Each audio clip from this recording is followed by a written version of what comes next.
1247મો શબ્દ મિત્રો ધડકવું. ધડકવું અંગ્રેજીમાં શું કહેવાય? તો ધડકવું અંગ્રેજીમાં કહીશું two bit. TO2BEAT two bit મતલબ કે ધડકવું.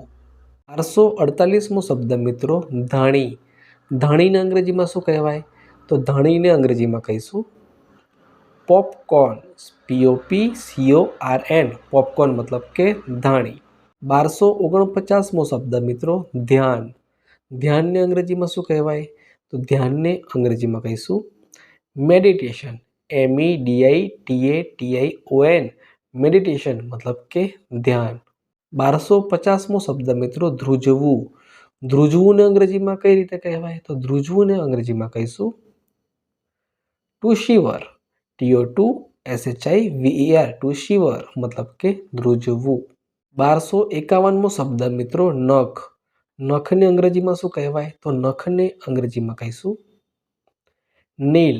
NAIL નેલ મતલબ કે નખ. 1252મો શબ્દ મિત્રો નફો. નફોને અંગ્રેજીમાં શું કહેવાય? તો નફોને અંગ્રેજીમાં કહીશું પ્રોફિટ. PROFIT પ્રોફિટ મતલબ કે નફો. 1253મો શબ્દ મિત્રો નબળો. નબળોને અંગ્રેજીમાં શું કહેવાય? તો નબળોને અંગ્રેજીમાં કહીશું વીક. WEAK વીક મતલબ કે નબળો. 1254મો શબ્દ મિત્રો નાક. નાકને અંગ્રેજીમાં શું કહેવાય? તો નાકને અંગ્રેજીમાં કહીશું નોઝ. NOSE નોઝ મતલબ કે નાક. 1255મો શબ્દ મિત્રો નારંગી. નારંગીને અંગ્રેજીમાં શું કહેવાય? તો નારંગીને અંગ્રેજીમાં કહીશું ઓરેન્જ. ORANGE ઓરેન્જ મતલબ કે નારંગી. 1256મો શબ્દ નાસ્તો. નાસ્તોને અંગ્રેજીમાં શું કહીશું? તો નાસ્તોને અંગ્રેજીમાં કહીશું બ્રેકફાસ્ટ. BREAKFAST બ્રેકફાસ્ટ મતલબ કે નાસ્તો.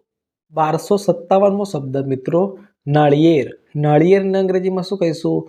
તો નાળિયેરને અંગ્રેજીમાં કહીશું કોકોનટ. COCONUT કોકોનટ મતલબ કે નાળિયેર. 1258મો શબ્દ મીઠું. મીઠુંને અંગ્રેજીમાં શું કહીશું મિત્રો?